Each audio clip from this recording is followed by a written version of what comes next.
Welcome to another RSR. Tonight we are reviewing Tigres UANL 3, Real Estelí FC 0. 3-1 on aggregate in the 2025 CONCACAF Champions Cup, Round 1, Leg 2. Tigres advanced. They flipped the tie on its head. Estelí, by the end of the game, had to score 2 goals just to advance. For most of the game, it was 1, and they couldn't even do that. Tigres at home, absolutely, I wouldn't say stomp out, but they do just enough to advance over Estelí to move on to the round of 16 to play Motagua or Cincinnati when the round of 16 happens. We'll see who wins that over the next 2 weeks.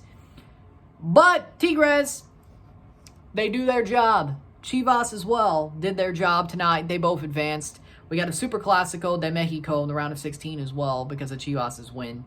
Cruz Azul, of course, advanced last night, beating Real Hope, and Monterrey, of course, beat Forge, which is what we covered. So all 4 Mexican teams who are walking on the tightrope or on thin ice going into this week, all advanced.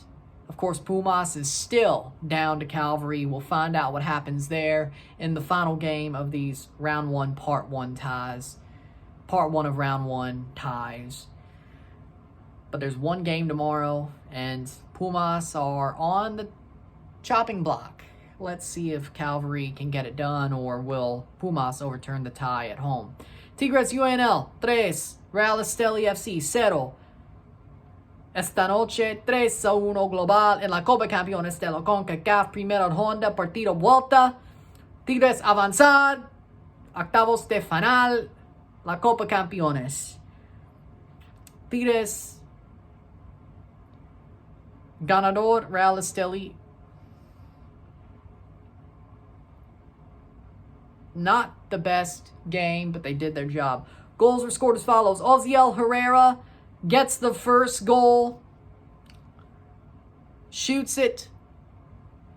Gets it in behind, 2 minutes in. Puts the ball into the net. 1-0. 1-0 esta noche. 1-1 global. Empate global. Tie on aggregate. 1-0, 1-1. Tigres have to score another goal, or Estelí has to score a goal. Either way. Diego Lainez scores a goal 15 minutes in.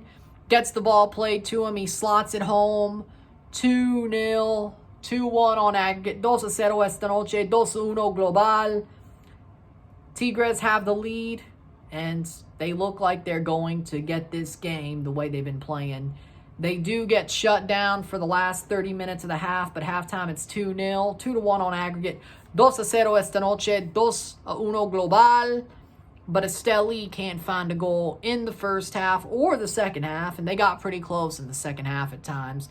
But in the end, Juan Pablo Vigón nutmegs a defender, rolls the ball into the net. 84th minute to make it 3-0, 3-1 on aggregate. 3-0 esta noche, 3-1 global. And that's all they needed.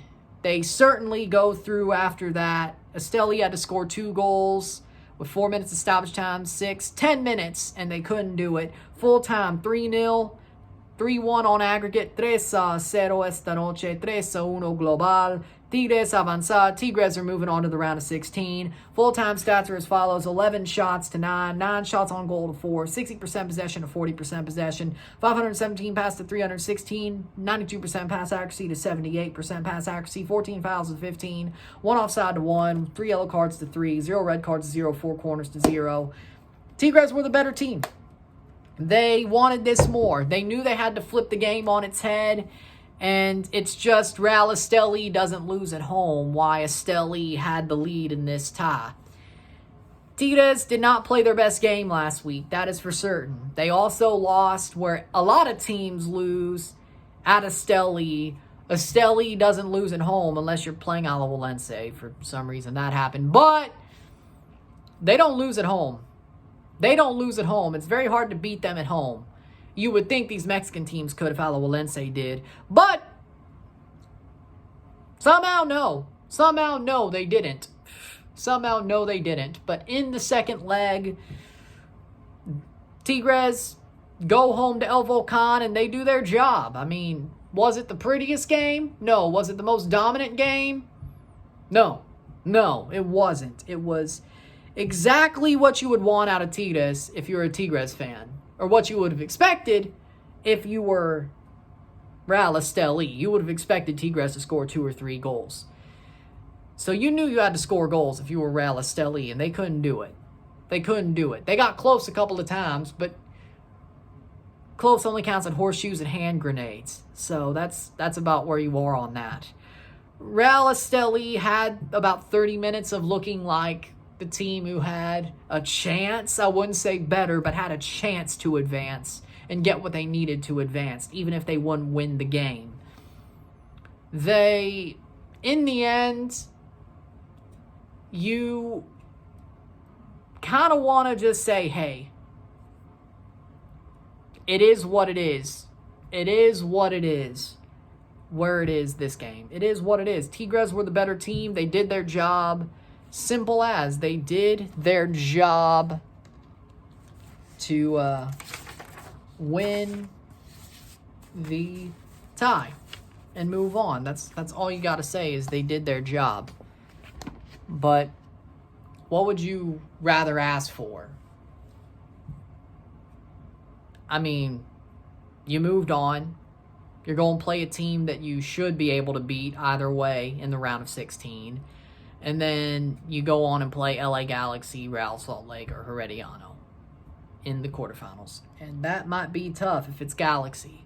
I would say it is tough. Ricky Puig or not, if it's Galaxy in the quarters. But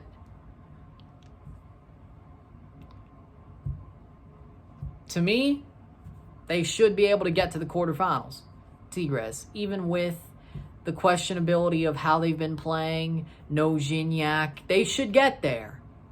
Like, if they play more like this, they should get there. It's that simple. Real Estelí are very good at home. They're very good at home. On the road, so be it. So be it. They are not the same team on the road.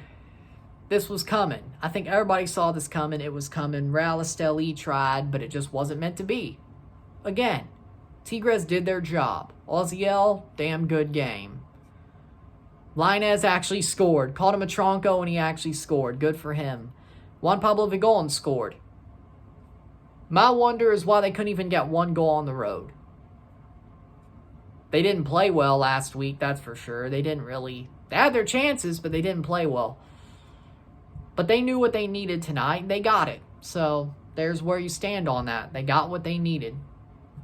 There you go. With that being said, that's pretty much all I could say. Man of the match, Oziel with an early goal that basically set the tone for the game. I think Oziel Herrera is the man of the match. He should play for El Tri. If he's not, you're wrong. Oziel's awesome. Man of the match for me. With that being said, congratulations, Felicidades Tigres. Commiserations, Real Estelí. You're out of the tournament. 1 more game to play of these part 1 of round 1 ties. Of course, part 2, the next 6 will be over the next 2 weeks. That's all MLS. All of these have a Mexican team to do with it. The next 6 all have an MLS team to do with it. At least 1, if not 2. But 1 more. Pumas Cavalry, and you could say Pumas have the worst position of all the Mexican teams who struggled last week, of all 5. Upset's still alive there. With that being said, let's see how part 1 ends. With that being said, I will see you tomorrow for a live watch-along and review of Pumas Cavalry. We're going with that one because that's all there is. And let's see if Cavalry could get it done. I want to see some history. I won't lie. Even if I predicted Pumas to win the tie before the tournament started, I want to see some history. So there we go. With that being said, if you like this stream, like it, share, subscribe. You know what it is. Tell your friends. Hit that like button. Hit that subscribe button. Hit that bell notification once subscribe. Send some chats on the live streams. Comment on this video. Put it to playlist. Share with friends and family. All that great stuff. I will see you tomorrow. Let's have some fun with it. I'm Ron and I'm out. Peace. See you.